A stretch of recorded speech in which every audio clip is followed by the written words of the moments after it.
네, 종합감사인 만큼 일단 우선 전체적인 소회를 좀 말씀드리겠습니다. 이번 국감 거치면서 솔직히 저는 이 정부의 경제정책을 세 가지로 규정할 수밖에 없어요.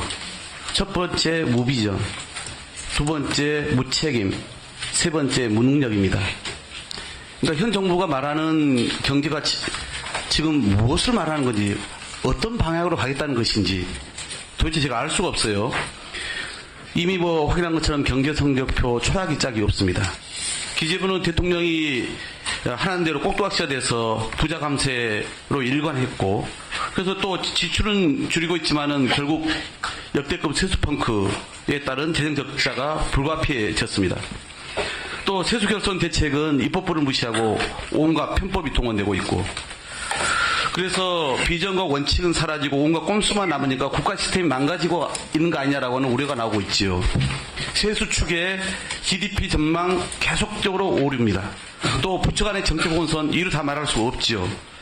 이런 상황에서 올해 법인 파산 신청 건수 역대 최대치를 경신할 겁니다. 또 중소기업 정책자금 대출 부실률과 회수율도 코로나19 때보다 더 심각한 상황입니다. 한계 기업 늘면서 정책자금 못 갚는 기업 역대 최고치입니다.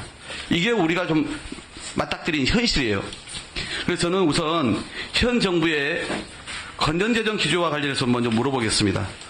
윤석열 정부는 코로나19 팬데믹 이후에 우리나라 성장률 끌어올리는 데 실패했습니다. 2022년 3분기 이후에 9개 분기 평균 성장률 1.9%에 불과합니다. 반면 문재인 정부는 팬데믹 기간 동안에 2.1% 양호한 성장률 기록했지요. 윤석열 정부 중과의 갈등을 통해서 외교 통상 정책 실패했습니다. 그래서 2023년 2분기까지 첫 4분기 동안 순수출이 성장률을 1.7%포인트 떨어뜨립니다. 23년 3분기 이후 수출은 어느 정도 회복됐지만은 민간 부분의 내수 부진으로 성장률이 0.9%포인트 떨어집니다.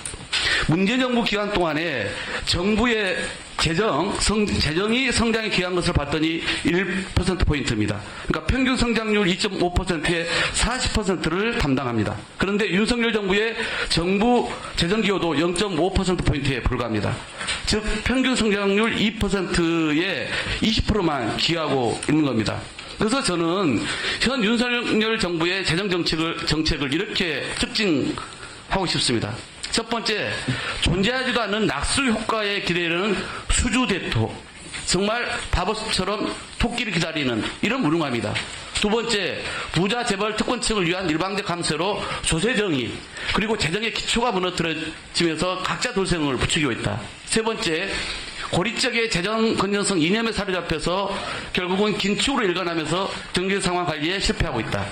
또 네 번째, 감세와 경기 악화로 재정자원이 세수화된 것을 자초하고도 민생 지출은 옥죄는 그런 신자유주의의 전형적인 야수 굶기기 정책으로 일관하고 있다. 이렇게 저는 평가를 할 수밖에 없습니다.